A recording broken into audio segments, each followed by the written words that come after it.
This is the Bleav in Pro Wrestling podcast. Here's Rick Ucchino and SP3 on the Bleav Podcast Network.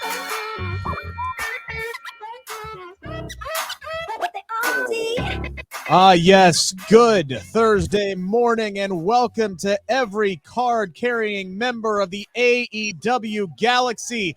This is the Bleav in Pro Wrestling podcast. Rick Ucchino, SP3, closing out our work week, or are we? Maybe got a surprise for you coming up tomorrow on Friday, but this is our final regular show of the week. We are here every Monday through Thursday, except this week because we had stuff going on for the NXT review show. But most Monday through Thursdays, we are here on Bleav in Pro Wrestling, starting at 7 a.m. every morning, breaking down everything that is going on. And once again, SP3, TK, AEW just keep rolling right along, firing on most cylinders, but an absolutely incredible Dynamite last night. Then you look ahead to what we already got coming up on Rampage this Friday.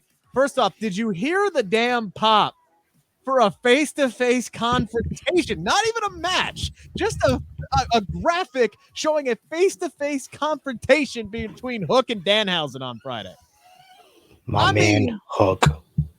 You did miss the opportunity by using the AEW Galaxy. You could have said, "Welcome to the Bleav in Pro Wrestling podcast for 16 weeks, the recognized symbol in sports infotainment." God, are we on 16 weeks? I know we're on 75 episodes already because we are just cranking them out here.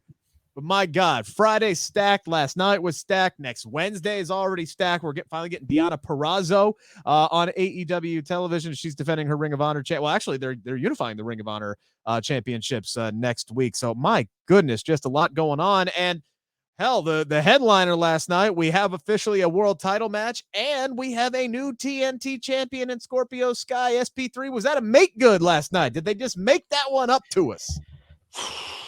We're going to talk about it, but man, the TNT Championship booking since Christmas Day has been all over the place. We're going to talk about that and much, much more on this episode. Yeah, so let's dive right into it. First things first, got to thank our friends over at BetOnline, the continued #1 source for all of your sports betting need and sports info. Find all the latest developments, including updated odds on the NBA playoffs. How insane was the damn Timberwolves and the Grizzlies the other night? We're talking about next season's futures already. Major League Baseball is back. The Reds are still losing, so don't bet on them to win the World Series. BetOnline is your continued source for all of your sports wagering needs, including live betting and your favorite Vegas casino and poker games. It is super easy to get started, so head on over to the website today or use your mobile device to join and use our promo code while you're there. Bleav, that is BLEAV, to receive your 50% welcome bonus on your first deposit. BetOnline, where the game starts. And we do appreciate you guys joining us on this national holiday, or at least it should be a national holiday. It is NFL Draft Day, baby. It's going to be a long, long day for me as I wait for the Bengals to trade back out of the 31st pick and just waste my entire damn night as they don't make their first selection until the second round. But regardless, we appreciate you throwing in a sprinkling of wrestling for you NFL fans out there, as the NFL is still king. And SP3, let's dive right into it. Scorpio Sky, Sammy Guevara, ladder match last night. Scorpio Sky wins. I feel like there's not a lot of people who are going to complain about the result, because there were a lot of people who complained that Sammy Guevara won it for a third time in the first damn place. So when I say a make good, right, that is a radio term. If you don't know, I work radio 7 days a week, like 50 hours a week. That is a radio term for we messed up, so we're making it up to you. All right. That's typically dealing with advertising. Well, except this was a make good for the fans, I think, in a lot of people's eyes, where they're like, you really shouldn't have put the belt back on Sammy at Battle of the Belts, but now it's back on Scorpio Sky. Let's just go from this point forward and let him hang on to that puppy for a while now. Yes, I agree with that latter part. Honestly, Now how it looks to me, they just put the title on Sammy Guevara for a third time, so someone that works with the company can be the guy that's held the TNT Championship the most times. That seems like the only reason you put the title on him for 2 weeks. It just didn't make any sense.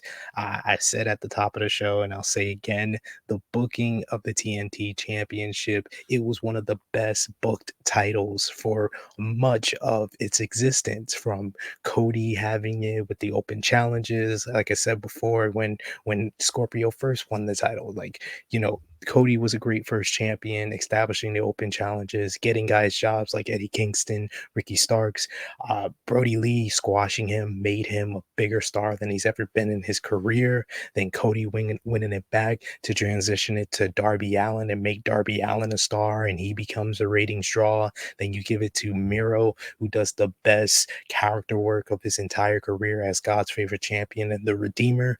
And then they give it to Sammy Guevara, and his run didn't get a lot of steam behind it, didn't get off to a good start, and then it ended abruptly on Christmas Day. And then ever since Christmas Day, it's been a damn hot potato. It's been kind of ridiculous how much this title has changed hand, from Cody winning it on Christmas Day to Sammy winning it back a month later at Beach Break to Sammy losing it just like 2 months later. Then Sammy wins it at Battle of the Belts, and then Scorpio wins it back 2 weeks later. It just feels very hot potato-ish. It's not how I like the TNT Championship to be. I wanted to get back to where it was before, where it was one of the best book titles and one of the most prestigious championships in all of wrestling. So I'm hoping they give Scorpio Sky a damn run with this. I like the ending with him being greeted by Frankie Kazarian. That could be a great TNT Championship matchup that has a lot of history behind it. Hopefully they actually build to that matchup. But yeah, I don't understand the whole, outside of just wanting the title on Sammy for a third time so you can say he's the most decorated TNT champion of all time, because someone that also won it 3 times doesn't work with the company anymore. It just doesn't make a whole bunch of sense. I'd rather had Scorpio keep the title and Sammy turn heel in another way. But I was gonna say that's the only rationale that I could think of, is that Battle of the Belts match kind of completed the double turn in making, Scorpio and Ethan Page babyface, even though they still have a heel manager and Dan Lambert. They still got to make that split sooner rather than later, because Dan Lambert just is not needed with those two guys. They can obviously talk for themselves. And I'm sitting here watching that match last night, and I'm going, are we supposed to boo Ty Conti kicking Dan Lambert in the balls? Like, are you trying to turn them back, baby face? What are you doing? And that's that got boos. Anything that Sammy and Ty did got boos, and Tony Khan talked about that. He's never seen this type of hatred for a couple, and I've never seen this type of like turn of the fans for Sammy, who was getting like loud pops, and his whole babyface offense was getting big reactions to. Now, ever since he started putting his tongue down his girlfriend's mouth, he gets booed out the building everywhere they go, and that Philly crowd hated him with a passion and enjoyed Scorpio Sky beating him up, enjoyed Scorpio Sky getting the win.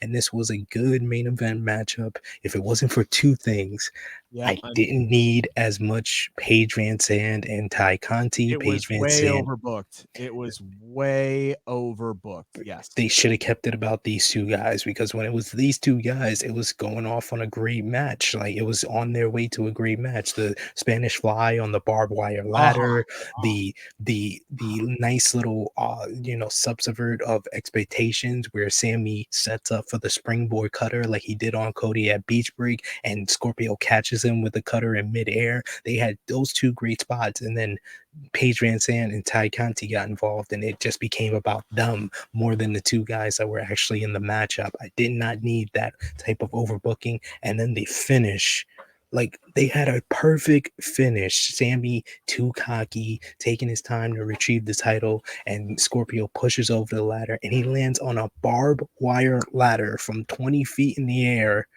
And he's up within 3 seconds to do a springboard onto the ladder, only to get punched off. And then Scorpio gets the title. It's like, dude, that was not worth it. That was not worth it. And that ruined what I thought was going to be. It wasn't a great ladder match after the girls got involved and it got overbooked, but it could have just been a good ladder match. And now a lot of people is going to have a sour taste coming out of this matchup because that was not needed. I did not need Sammy Guevara to no-sell a barbed wire ladder.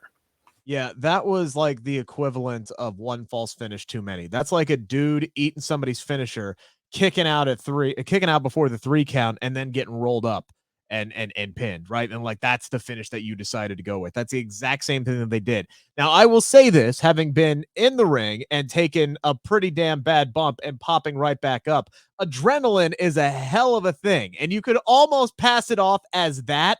But then, yeah, when you just take one punch and then you're down, it wasn't the right booking. It wasn't. Stay down after the barbed wire ladder spot. That's where it needed to go. You were too damn close to needing to go home anyway. You didn't need that extra spot. So I totally agree with you. I also agree with you the fact that this match was absolutely overbooked. If you're gonna get the ladies involved, fine. I understand. One spot's all you need. You don't need to keep revisiting it over and over and over again. Didn't need the whole, well, let's climb up and do the whole, what's that game you play where you're in the pool and you got one person, you got your girl on your shoulders and they got the other girl on your shoulders and they're trying to like knock each one of them off. Whatever that game's called. Yeah. Okay. So you're playing. That's what they did. They played chicken, but on top of the damn ladders. That's what they were doing in the wrestling ring last night. Didn't need to see that at all as well. To your argument about hot potatoing the championship, I will argue that hot potatoing is good in certain situations. And I'll go back to one of the best rivalries over a championship that I think I've seen in quite some time, which was Sasha Banks and Charlotte when they were constantly battling over the Raw Women's Championship. I totally disagree with you. That was horrible. That hurt Sasha Banks a lot, and I don't think she's ever got back to where she was when she first won the title from Charlotte Flair. That was hot potatoing. That was a detriment to that rivalry. Honestly, they had great matches for sure, but it did not elevate the title. It did not elevate Sasha. It elevated Charlotte in the end. When one person benefits from the hot potatoing, then it's not very necessary, and it wasn't that good for the title or the overall feud, in my opinion. They ended it the wrong way because it should have been Sasha who came out on top in the end and then carried the belt moving forward. So I'll agree with you on that point. But when it comes to the TNT Championship, at its basic point, it is a television title, right? Like this is Dynamite and Rampage's championship. It's supposed to be defended often, and I like the idea of this thing can change hands at any given time. And I like the unpredictability of it.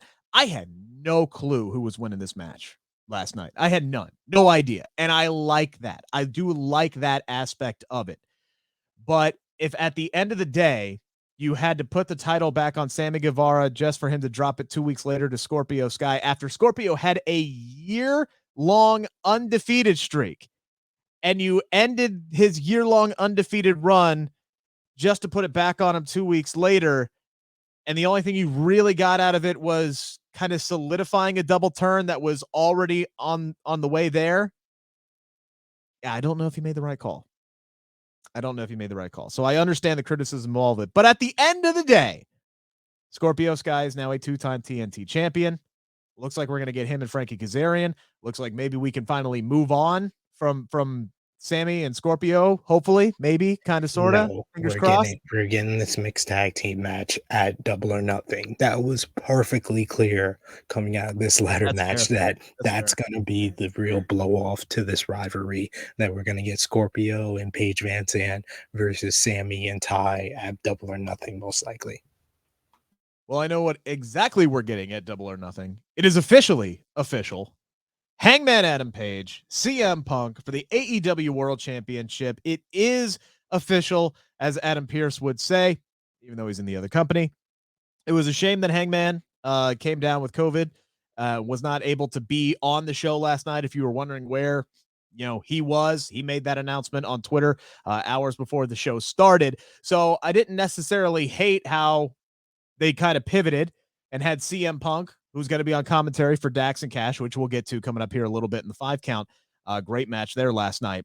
But CM Punk doing his little walking and talking around the ring, making it very clear he wanted to make it quick and concise and say, hey, look, I'm not going to guarantee a win in this bad boy, but I wanted to come out when I came back and prove that I could still hang, and I have done that, and he is going to do what he can to win his first world championship in, I know he's been gone from pro wrestling for 7 years, but I can't remember the last date that he actually had a world championship. Was it when he lost to The Rock? Was that the last time that he had a world championship around his waist? Yes. Holy shit balls. Okay, so yeah, he's going to win his first world title in quite some time, I believe, at Double or Nothing. This has got to be, this might be my most highly anticipated world title match since when I knew Jon Moxley was going to take the belt from Chris Jericho. Like, I think at this point, this is my most highly anticipated AEW World Championship match, for me anyway. For me, it's probably the most anticipated since I was there live in Minnesota for Hangman Adam Page versus Kenny Omega at Full Gear last year. I was ready to see Hangman win the title then, and at Double or Nothing, I'm ready to see him lose the title because I think that it's the time for CM Punk to complete his comeback story. I thought his promo was a nice fired up promo, and this is a rarity for the AEW World Championship where it's a babyface versus babyface. Like, I think the closest that we've gotten on like a major either special or pay-per-view, we got Moxley versus Darby Allin before for the world title in the summer of 2020, and Moxley and Omega was technically kind of a babyface versus babyface at Winter is Coming in 2020, but you already could tell that Omega was on his way to a heel turn.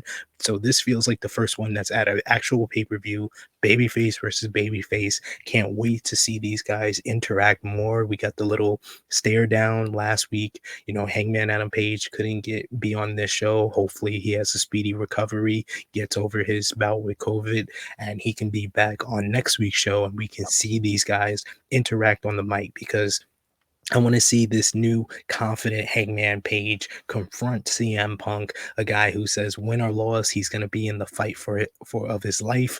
But I want to see how CM Punk interacts with him, because like he said, he's had respect for every single opponent that he's had, except for one, Eddie Kingston. So I love that he keeps the same energy with that. So that's a lot of fun. And I think Eddie had a rough night last night. Eddie had a rough night last night. Indeed he did. He made his segment, the in-ring segment. That was all Eddie Kingston was the star of that. But yeah, the fireball to the face was not a good way to end the night. But Page and Punk is very anticipated, and it's going to be a great main event at Double or Nothing.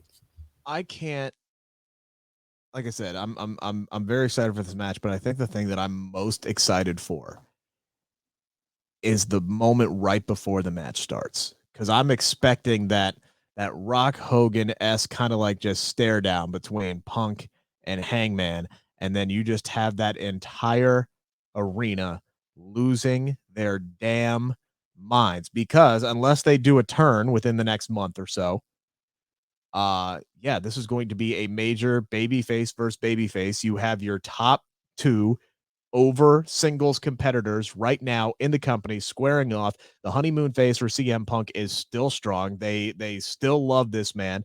And Hangman Adam Page has been, white hot as hot can be with crowds since before he won the AEW World Championship from Kenny Omega.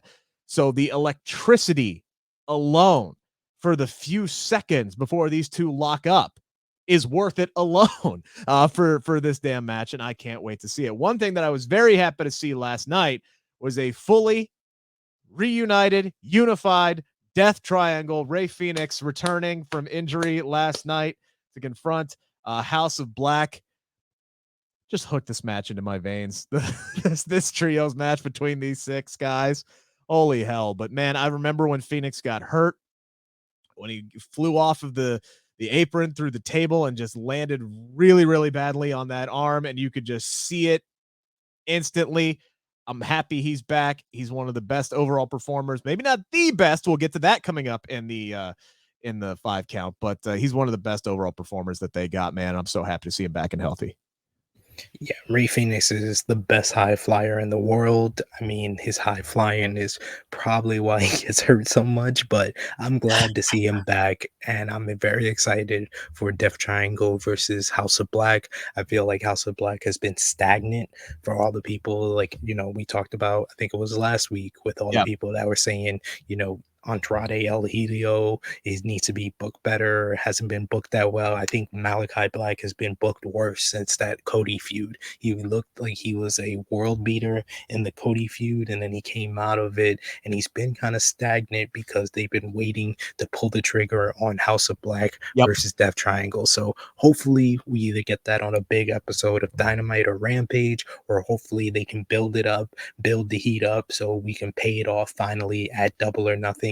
Either way, I think it's going to be a fun matchup, an absolute banger that's going to slap so hard. So I'm looking forward to it, and I love the interaction that we got with Rey Fenix versus Buddy Matthews. I wouldn't mind if that's also going to be a Dynamite or Rampage match in the next couple of weeks, because that would be awesome as well. Yeah, you could really tell that they were just kind of biding their time with House of Black. They were obviously waiting for something, and now we know what that something is. So yeah, in one of my favorite lines from The Replacement, heat it up. Let's go. Let's get this going, ready to rock. By the way, guys, running out of time. It is the 28th. The 1st of May is on Sunday. It means you have 3 days. All right. 3 days, 20% free shipping, manscaped.com. Use our promo code Bleav, PW. That is BLEAV, PW. Save some money on some damn good products and help us out in the process. You love us.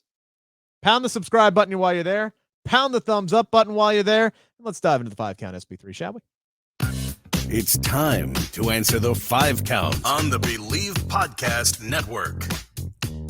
Boy, oh boy. If there's one thing my girl knows how to do, it is get people talking. That's for damn sure. She took a page out of Seth Rollins' playbook this week and pissed off people when she opened her mouth. Becky Lynch doing an interview this week that set the IWC on fire. Paraphrasing here, right? Because she was asked about whether or not the competition with AEW, right, like pushes her even more to be on top of her game, or pushes the rest of the WWE women's locker room to be on top of their game. And she said, quote, "I wish I could say yes, but unfortunately I don't think they're represented don't believe they're represented the way that we are. They don't get as much time as we get, and frankly, they're not as good as we are." Continuing, she said, "Certainly on Raw, we have the best women's division in the world. I say that without hesitation in my voice. We have the best women's division in the world." So SP3, I know you wrote about this for Wrestle Talk, I believe, one of the 19 outlets that you work for. You wrote about these criticisms of the AEW women's roster. So I have a feeling of the way you're going to go, but maybe not. You've proved me wrong before in the past. Number one, did the IWC overreact to Becky Lynch's comments, or is criticism warranted? And I mean the criticism of Becky Lynch's comments. Think just like this topic, it's very nuanced here. I think that it's a little bit of both. They overreacted 100% because that's what social media does, and that's what Becky Lynch probably expected when she said this thing. But I do agree that, yes, some criticism is warranted to Becky Lynch's comment, because the first half of her first statement was 100% correct. They don't get the type of time, they don't get the type of devotion for the AEW Women's Division that they get in WWE. It's when she said they're just not as good as us. That's where I'm like, yeah, she deserved the heat for that. Yeah, that was not necessary. I understand a lot of people like, oh, she said it in character. Okay, fine and dandy, but still, you deserve to be criticized, because you're talking out both sides of your mouth. Because then you turned around and said, oh, my good friend is Ruby Soho. I hope she becomes champion one day. So you're saying Ruby Soho's not as good as you. You're saying that the reason why Ruby Soho's not in WWE is because she wasn't that good. You basically pulled the Tony Khan with Big Swole. I mean, I kept the same energy when Tony Khan did that to Big Swole. I'm gonna keep the same energy for you, Becky, because you talked out of two sides of your mouth. So, and the reason, and I saw people questioning because Dustin Rose kind of said something similar. He's one of the trainers for the AEW Women's Division, and he said Sure. WWE is doing a great job, and he wants to get AEW to that same level. And I saw Becky Lynch fans like, "Oh, why didn't Dustin get the same type of criticism?" Because Dustin works there. Yeah. Dustin sees it firsthand. Dustin didn't say WWE is better than AEW or the women are better than He gave a AEW. compliment to WWE. That's the difference. Exactly. There's a way to do this, but in a way that's gonna be you can 100% this could be a comment for Becky Lynch that motivates Tony Khan, that allows him to make worry, because Tony Khan always is listening to all these interviews. He's always looking for something. So this should be motivation for him to give more time, to give more devotion, to give Yes. more creativity to the segments. This is a complaint that I've been, campaigning about ever since Thunder Rosa became champion, because that was a Yes. great moment and they really haven't utilized Thunder Rosa that well. But you see, after the Becky Lynch comments tonight, they put Sheed versus Deeb in a prime spot. I was Yep. very surprised by that. They were the first match at the Top of the hour. top of the second hour, got a bunch of time, and you saw that where it was going as well. For the first time since Thunder Rosa became champion, they really devoted time to setting up her next challenger, where they had this big blow off their fifth match. They were 2-2 back in Philly where their first match went down. They had a hell of a Philly street fight. Serena Deeb going over with the Texas Cloverleaf, and then you saw Thunder Rosa in the back watching. So that sows the seeds for something that I've been wanted ever since Thunder Rosa became champion, which is Thunder Rosa versus Serena Deeb. These two have tore it up for the NWA Women's World Championship, and they can arguably have one of the best matches for the AEW Women's Championship. So, like I said, it's a very nuanced conversation, and like you said, go to WrestleTalk.com, where I did the 3 pros and 3 cons of the AEW Women's Division, because it's nuanced. There's both. There is a lot of negatives, and they are 100% right. And the first half of what Becky Lynch said is 100% right. They need more time. They need more devotion. They just need more effort to their women's division overall. And that's just one night. That's why I said in my comments on Twitter during the show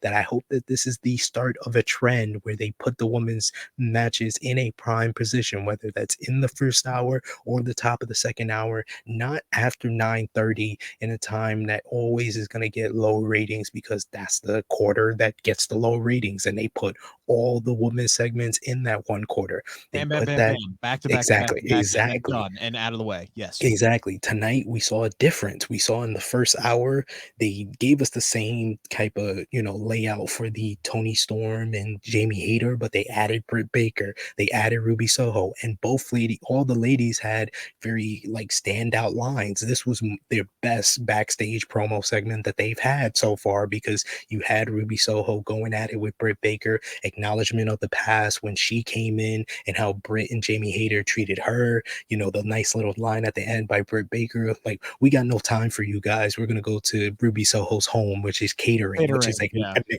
acknowledging the fact that Ruby Soho has been around a lot. And I liked Ruby Soho having the final line and saying, like, "Didn't they say you need to not leave?" And then they just left. So they played off of each other very well, and that was the first time one of these backstage promo segments stood out. So I want more of that. Give me more of that, because one of my complaints was there needs to be more creativity in these segments. I'm not talking about, give me 2 women's matches, give me 14 promo segments. I just need more effort to stand out these segments. And that's one of the things that I put in my article. But like I said, it's nuanced with the AEW women's division, and it's very nuanced with Becky's comments. I think that the IWC overreacted overall, but criticism is warranted, because I can't say that overall the WWE women are better than the AEW women. I could say that 2 years ago, but they have very much improved their roster. And I can't say the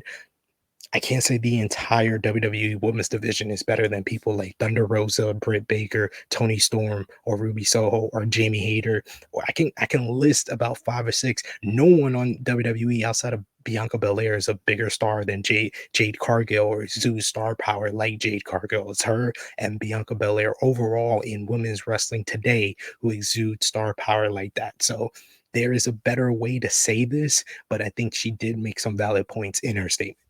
Yeah. So if you've never watched a Becky Lynch interview, or if you've never done a Becky Lynch interview, first off, you wouldn't know it, but she's pretty damn intimidating in person, by the way. And she likes to use these more often than not, unless she's talking to Ariel Helwani or somebody like that. She loves to use these interviews as practice, basically, right? She loves to go in there and practice her quick wit and all of her quips and get her promos out and cut. Because a lot of the stuff that, hell, the promo that she cut on Monday, a lot of what she said on Monday was things that she did in interviews during WrestleMania week. She was planning for what she was going to do moving forward. She's very, very smart, and she's very, very meticulous. And don't think for 1 second here that Becky Lynch didn't say what she said, knowing that Tony Khan was going to see it, knowing that it was going to get back to Tony Khan, knowing that this was going to go damn viral. All right.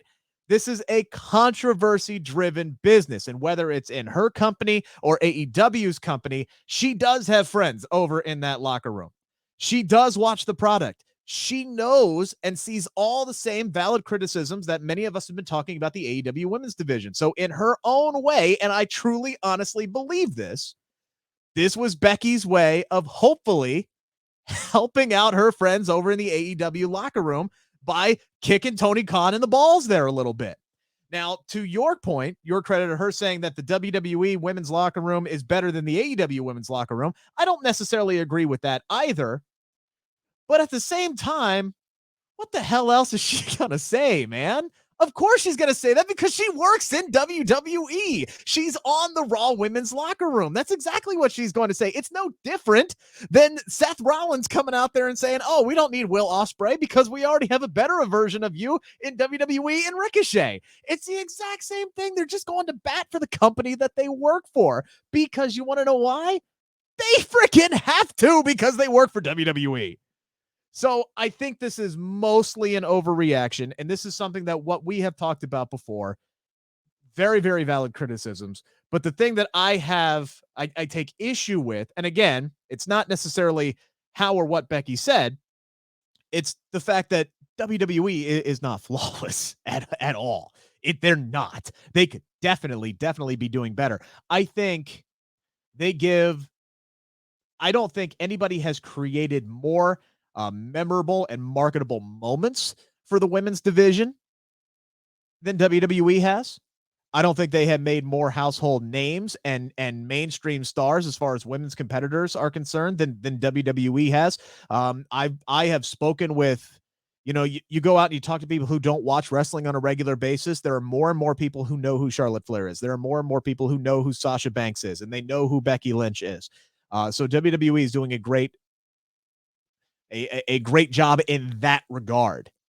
But we've talked about this before. They're in that golden category. They're in that WWE, golden 5, 6, 7, 8, however deep you want to go on that bench. It's the rest of the division that they have to do better at. And long-term, meaningful storytelling. You want to know where more often than not, at least AEW beats the crap out of WWE? Yeah, it's not always the best, but my God, man, their dialogue is so much better. WWE does not know how to write for women, period. They don't. You look at that conversation that Aaliyah had with Ricochet on SmackDown this past week.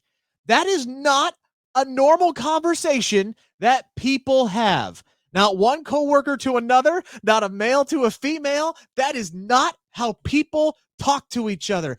Oh, you are so impressive. Look at all these people that you've beaten. Yeah, no. That's what Kayla Braxton would say before she's going to ask a question. That's what an interviewer does. That's not how normal people talk to one another. WWE sucks at writing dialogue, especially for their women's division. And they need more meaningful and more quality non-title women's feuds. And we're getting that more and more on Raw, especially now that Becky Lynch is not a champion, because they're going to book correctly around her, and now we're getting Becky and Asuka. But let's never forget that WWE had Charlotte Flair, SmackDown Women's Champion, against Toni Storm, somebody who is well accomplished at such a young age, world-renowned Toni Storm, up-and-comer on the SmackDown division anyway. You could have built a really solid women's championship program around that. Nope, because it happened around Thanksgiving time, you decided to build that rivalry around a damn pie. And then that 26-year-old all-world, world-renowned talent quit your company because she couldn't handle your shit anymore. She lost her passion for the business. She considered retirement because of you. But if we're going by the WWE handbook that Becky Lynch and Seth Rollins followed by, Toni Storm was just hard to work with.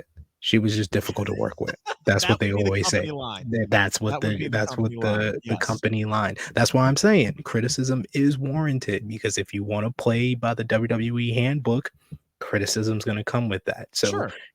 If I'm going to understand, she works with the company, she has to say these things, then she has to realize she's going to get criticism for it, and it is warranted criticism because you are following what Vince McMahon wants you to say. Yes. Again, it's going to bat. And, it's no different, right? Like if you go out and so look, my philosophy in covering, pro wrestling, I will never be one of these guys that goes out here and says, this person sucks. F this is garbage. I could do so much better. This, that, and the other thing. They don't know what the hell they're doing. I'm never going to be that guy who's overly negative just for the hell of it because he thinks it pops a rating or it gets some views. Sadly, more often than not, it's accurate. That does work. If you're one of these guys that just drops F-bombs into the microphone and screams your damn head off, like somebody just ran over your dog, and you do that after every episode of SmackDown. First off, I have 2 kids. I don't have the energy for that shit. Secondly, it's not my philosophy. I am all about valid criticism when it's warranted. Otherwise, I try to focus on the positives because there's too much damn negativity in this freaking world. All right. If you're out there offering constructive criticism of your own product, of, your own company, I think that is perfectly fine. But anybody who's sitting there out here saying, yeah, well, this freaking sucks. You remember that time that they put a pie in Toni Storm's face and she quit the company? Yeah, that was bullshit. You're gonna start generating red flags. You're gonna start getting on people's radar, and then guess what? You're not gonna be in the media anymore. All right, and then you're not gonna get sustained push. So it's a very fine line that you have to walk. We've heard reports about Liv Morgan accidentally saying some stuff, and then all of a sudden she's not on TV for 3 weeks, right? Like, we've heard those kind of backstage shows. Whether or not they're true or not, I don't know. All right, but sometimes where there's smoke, there's fire. So a lot of these stars, Becky Lynch can get away with a little bit more. A lot of these stars got to walk a fine line and toe the company line because that's who signs their damn checks. You are not going to see me going out there and shit talking iHeartMedia. You know why? Because I won't have a job a whole lot. We love iHeartMedia. You can listen to this podcast on the iHeartRadio app. Download it now. Follow us. Shout outs to iHeartMedia. Shout outs to True Hill Heat. Shout outs to Wrestle Talk. Shout outs to the Bleav podcast and Redacted too. Whatever. Moving on. But yes, absolutely. So people got to understand. Yes, people like Becky Lynch are going to go to bat and say nobody can hang with their stuff. Seth Rollins, again, like, man, when he's wrestling Cody and he says, welcome back to the big leagues, bitch, that makes for great television. All right. And I think a lot of people, love that angle. And of course, Seth Rollins is going to believe that he's as a part of the best company in the world. Guess what? If his WWE contract expired and he went over to AEW, he'd be saying the exact same shit that he's been doing and waving that same damn flag that he has been for WWE with AEW's flag on it, with AEW's logo on it this time around. So I think everything needs to be taken with a grain of salt. And as Sami Zayn said in an interview I did with him recently, let's just all take a deep breath. Let's just all calm down. It's wrestling. Let's have some fun. And I do think at the bottom line, Becky knows what she's doing. She's trying to get under TK's skin here a little bit. So maybe it does kind of finally ramp up, because we know that Tony Khan, when he gets criticized, whether it's warranted or not, he takes that shit personally. And then that's how you start to get things changed on television. So yeah, I think it's a little bit of both. I think it's definitely fair to say the answer is a bit of both on this one. You already kind of touched on it a little bit here, SP3, but did get a great women's match last night. Philly street fight, perfect place for that because it's in Philly. But obviously ECW history and everything like that. Great spot for this match. Top of the hour. Serena Deeb wins over Hikaru Shida. This was the fifth and probably final match between these two. You believe they made the right call in putting Serena Deeb over here? 100%. I've said before, I said again, I said this when Thunder Rosa won the title a month ago, that whoever comes out of the Deeb Shida feud needs to be next in line for the championship and needs to probably be the challenger for Double or Nothing. Serena Deeb is the right choice because she's a heel. I wouldn't have liked, maybe you can do Hikaru Shida and Thunder Rosa more into Thunder Rosa's title reign, but you want to put her against established heels for now because she is the top babyface of the division. She's the champion, and Serena Deeb has been very well built up despite not having, the focus from week to week. She's had the whole Professor 5-minute challenge where she's dominated rookies. She's had this whole feud going on with Hikaru Shida. So this win really solidifies her and gives her the momentum to go to Double or Nothing and really challenge against Thunder Rosa, who she owns 2 victories against. She took the NWA Women's World Championship off of Thunder Rosa after she had nearly a year-long reign, and then she beat her for the championship before Thunder Rosa went into her feud with Britt Baker. So she's pretty much 2-0 against Thunder Rosa. So this is a great challenger, a person that has history with Thunder Rosa, and I think they can tear it up and have a great match if given the right amount of time and the right position on the card at Double or Nothing. So I hope that they get both of those because it can be a banger. I hope they play into that history. I 100% agree. I was hoping that Serena would win this one, especially, when you hear, I Bleav it was Excalibur, man with the mask, said, if she loses this match, her number 1 ranking is going to tumble all the way down. And I'm like, okay, well, that better mean she's winning it because it needs to be Thunder Rosa and Serena Deeb for the AEW Women's Championship at Double or Nothing. I Bleav that's the direction that we're going. I've loved the work that Serena Deeb has put in over these last few months, from her promo work, the in-ring work, the 5-minute challenges. Everything has been great. Her feud with Hikaru Shida has been awesome as well. These two ladies have torn it up a lot when they've been in the ring. So it's definitely time to move on to something else. That something else is going to be Deeb and Thunder Rosa. I have no issue with this whatsoever. And, I loved the finish to this match. I did, the slamming the damn knee down on the chair, and then you hop in the Texas Cloverleaf. She had nowhere to go. Makes sense. Kind of protects her a little bit because it is such a brutal match. Yeah, I don't see how anybody. I know there are the Shida fans out there who maybe wanted her to come over and get over in this feud at the end of the day. But given the circumstances around the women's championship feud right now, if Dr. Britt Baker was still the women's champion, I think Hikaru Shida might have won this. But I think it makes a little bit more sense now to go ahead and do Thunder Rosa and Deeb. And you talked about Sky and Guevara being a match where you didn't know who was going to win. This was another one. That's why I really enjoyed this matchup, because I did not know who was going to win. So I really enjoyed it. Serena Deeb getting the win. These two women have had three of the best women's matches in AEW history. Their first match in Philly last year on the anniversary show. Their match in the TBS title tournament is right up there, in my opinion, with like Baker and Rosa's 2 matches inside the steel cage and the lights out matchup as one of the best matches, women's matches in AEW history. So I hope that Serena Deeb and Thunder Rosa can have that same type of magic. So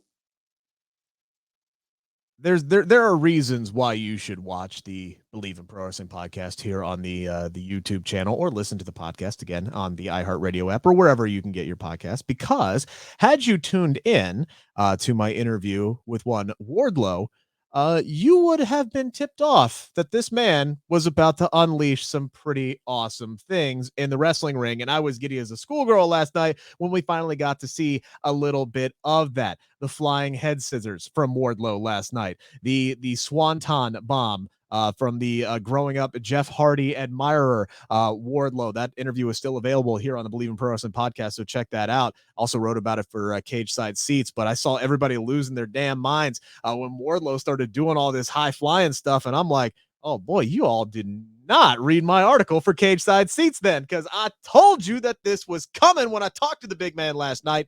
Still doesn't make it any less impressive what Wardlow did. A great match against Lance Archer last night. Dominates him. He's got another mystery opponent coming up next week. We'll touch on that here in a moment. But, man, when you look at what AEW has in Wardlow, this is a guy who can connect to the audience. He's over massively right now. Maybe not quite to the Hangman CM Punk range, but he's getting there. Quickly approaching those kind of levels. He's big. He's fast. He's athletic. He's agile. He can use his strength. He can fly around the ring. And we know that he can talk. He can work in the ring as well. The facial expressions of like just the story that he was telling with his face and his eyes while he was kicking the shit out of Lance Archer last night. You've heard the term 5-tool player. That is what Wardlow is. I think he does everything incredibly, incredibly well. All that said, SP3, no disrespect to anybody else in that AEW locker room. I ain't going Becky Lynch here. Is Wardlow the most impressive overall performer in AEW? No. The guy that is the reason why he's so over as a babyface, the guy he's feuding with, the reason why he doesn't come out to music anymore, MJF, Maxwell Jacob Freeman, my fellow New Yorker, is the most impressive overall performer in AEW, because not only is he one of the best characters and best heels in the business today, in my opinion, the best damn heel in professional wrestling around the world. He is the one of the best talkers out there in the world today in professional wrestling. And in the ring, this guy is a big match performer. Every big match that he's had in AEW, he's knocked it out of the park. Whether the 2 matches with CM Punk beating him twice in Chicago, the dog collar match, which is right up there in my opinion for one of the best matches of this year. Last year, I was there live to see him and Darby Allin. In my opinion, the best opener for an AEW pay-per-view of all time is him and Darby Allin at Full Gear. He stepped up against Jon Moxley when he got his first shot at the AEW World Championship. His matches with Chris Jericho, whether it was one-on-one or whether it was Pinnacle versus the Inner Circle, MJF has been the most impressive overall performer in AEW. It's the reason we had a question on this show of if he should be in the top 5 highest paid performers in AEW, because he's that damn good. MJF is the most impressive overall performer, but Wardlow is well on his way to proving me wrong and showing that he can. He is on his way. He's right behind MJF. I think he's also behind someone like Hangman Adam Page. He's also right behind, in my opinion, Bryan Danielson. Regardless of how long Bryan Danielson's been in the business, he still tears it up. Jon Moxley, there's guys that are ahead of him, but I think that in the future, if you ask this question 2, 3, 5 years from now, Wardlow will definitely be in that conversation more. I think, you can look at this question, and you had a brilliant word earlier, nuanced. I think this question is nuanced. You can look at this question and interpret overall performer in a lot of different ways. I'm just looking at a guy like Wardlow, who his size, his build, and then what he's able to do. I mean, that flying head scissors was incredibly, incredibly impressive for a guy his size to be able to fly around, not as well as Rey Fenix, obviously, but pulling off those kind of moves is damn impressive, and certainly had the internet talking. So, I mean, again, you can look at overall performer in a lot of different ways, or impressive, and you can name guys like Bryan Danielson and things like that, and I can't argue with you. And I don't have the time to go back and forth here because we're already at 48 minutes of this half-hour podcast. But I will say, I agree with you in that MJF, we've talked about it. Should he be one of the top 5 paid guys in AEW? And I think there's no question. The answer is yes. Can I say the same about Wardlow right now? Not right now, but he's on his way. I will say this much. If I'm WWE, you want to talk about the great bidding war of 2024. If they're definitely interested in Maxwell Jacob Friedman, they should also be interested in Wardlow. I don't care that he's 34 years old. You know why? Because he looks like he's 24. All right. Age is just a damn number. To WWE, 34 is 24 years old because they only men's call division. people up. They only call people up from the men's division if you're 38 and older. Yeah, so you need to be 30, 35, 36, 37 if you want to make it onto the main roster in WWE. If you're a male, if you're a female, you better be 19, 20, 21, which is ridiculous. And I could spend an entire 90 minutes on how just absolutely shitty that is. And you end up with people like Taya Valkyrie, who should still be with your company, who's not with your company. The most highly anticipated match, for a lot of reasons and for a lot of people last night, was first time, last time. FTR, loved how they came out to the ring together still. That was a great start to this matchup. SP3, did Dax and Cash live up to your expectations in this Owen Hart qualifier? 1000%. I got the little Owen and Brett references. The way they started the match was exactly how Brett and Owen started their match at WrestleMania 10. We had the Owen Hart, they had the Hart Foundation themed tights, which was a great little touch as well. You had Dax taking the Bret Hart chest bump into the turnbuckle. You had the little callback to the Owen and Brett WrestleMania 10 finish. That was a great near fall. I love the finish as well, with Dax having second thoughts about going for the sharpshooter on Cash's injured knee, and we think that would cost him the victory, but he reverses the small package to get the win. This was just pure wrestling, fantastic storytelling, lived up to expectations 100%. Yeah, you look at this match, and this is why I tell people, I will take a great story every day of the week over a match like what we saw between Scorpio Sky and Sammy, which was, there were a lot of really cool high spots. They did some awesome shit in that match, getting dumped on barbed wire. I enjoyed this match more. I enjoyed this match a hell of a lot more. And really, at its basic core, it was a basic match. It was a lot of solid chain wrestling between these two guys. A little bit of heat, but not a whole lot, because they were both baby faces. As I'm trying to fight off a sneeze here, if you're wondering why I'm making so many weird faces right now. Like, if any other guys went out there and put on that match last night, I don't think it gets the reaction from the crowd that it did.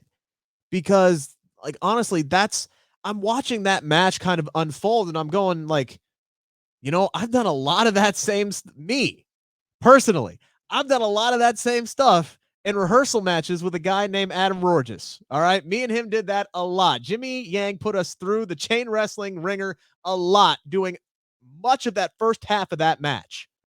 But I enjoyed watching the shit out of it because the story was so damn good.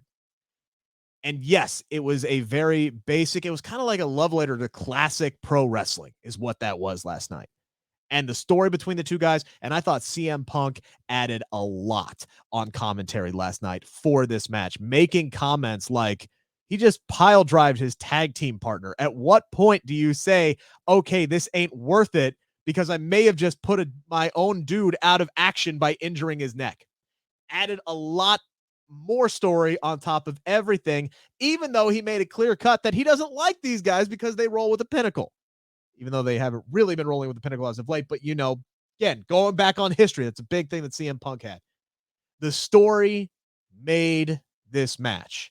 And yes, it was technically sound. And I'm sitting there and I'm watching all of it and I'm going, damn, I wish my back didn't suck, because I have this just itch that I need to scratch, where I need to take some bumps and I need to do some head scissors and some kip ups and all of that jazz. Like, I want to get back in there and I want to do that. And those two guys did that. So thanks, and screw you guys for doing that to me last night.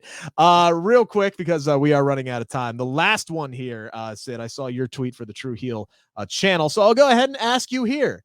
True or false? The next AEW World Tag Team Champions should be Ricky Starks and Powerhouse Hobbs after they approached Jurassic Express and they laid down the challenge last night. I would love for it to be them, but I'm going to go with false. Only because I think the next AEW World Tag Team Champions is the guys we just talked about, FTR. I think FTR should become the first ever Triple Crown Tag Team Champions. AAA, ROH, and AEW World Tag Team Champions. So that's the only reason I love Ricky Starks and Powerhouse Hobbs as a tag team. I'm going to love this matchup with Jungle Boy and Luchasaurus. I think that just works. You got one little guy, one big guy. They're going to work very well with each other, and I would love for Christian to be the reason why they would lose. So I'm gonna go with false only because I think they've been building up to FTR being there, but honestly at the end of the day, there's no wrong answer because I'd be perfectly fine with Team Taz winning those straps. I would be as well, and you don't have to rush into FTR. They can still build to that. They can still build to that even a little bit more. And they do, they can kind of fill the time with the fact that they are the AAA champions and they are the Ring of Honor champions already. And it does kind of create that babyface heel dynamic by having it be the tag team belts be on Team Taz. But then at that situation, I think Ricky and Hobbs would be kind of more transitional than anything. I would not be surprised if we end up seeing a triple threat match at Double or Nothing if you throw in Isaiah Swerve Scott and Keith Lee as well into that mix, because there's still some unfinished business there with Ricky Starks and Powerhouse Hobbs. So I wouldn't be surprised if that's the direction they're going. But man, you're right though. We just keep getting more and more little breadcrumbs that something's going on with Christian, and he may be ready to just kick his stepkids to the side and hop back on his own trail there. So that's going to be interesting to see unfold. I'm going to go to answer the question. I'm going to go with true. I think FTR beats Team Taz for those tag team titles. And one for the road real quick. We do want to wish the best to the Inspiration, formerly known as the Iconics, who announced on Wednesday that they are stepping away indefinitely. Keyword there missing from the caption here. Indefinitely. From in-ring competition. Tons of outpouring on social media yesterday for both Cassie Lee and Jessica McKay. And then a lot of people, again, of course, started speculating. Oh, does that mean that are they going to AEW? Could they be making a return to WWE? The speculation running wild. Cassie Lee jumping out and saying, look, I'm pursuing other interests. It's as simple as that. See my pinned tweet. And her pinned tweet for a while now has been, one day I will be the lead in a rom-com. So Cassie Lee has probably got herself something cooking, maybe a pilot. Who knows? Looking forward to it. I do wish them all the best. They are two incredibly talented ladies, and they did good work for Impact. Can't wait to see what's next for them. Yeah, they were really good for Impact, and I was wondering why Impact took the Knockouts Tag Team titles off of them at Sacrifice last month, but now we see why. They kind of probably have been wanting to do this for a while. They finished their, obligations to Impact Wrestling, and they were a big coup to Impact Wrestling when they came in at Bound for Glory. And I think whatever they do, they're going to be very entertaining at it. They have great personalities. They're two funny individuals. So it doesn't matter if it's in professional wrestling or outside of it, they're going to be successful. So I wish them the best. And I hope that we, get to hear soon what their next step is going to be and where it's going to be, because I know I'm going to be supporting them regardless. Yeah, I haven't had the pleasure of chatting with Jessica yet, but I have talked to Cassie before. Just wonderful young woman, incredibly talented. Both of them are, whether it's as podcast hosts, whether it's as professional wrestlers, they're incredibly entertaining.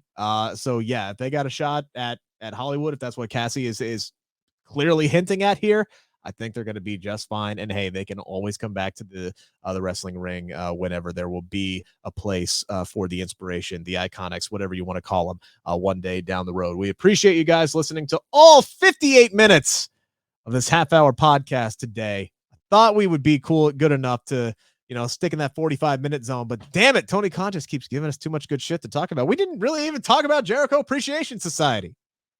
Well, maybe next week. For SP3, Ricky Chino. This is the Bleav in Pro Wrestling podcast brought to you by Bet Online. Have a great rest of your Thursday. Oh, wait.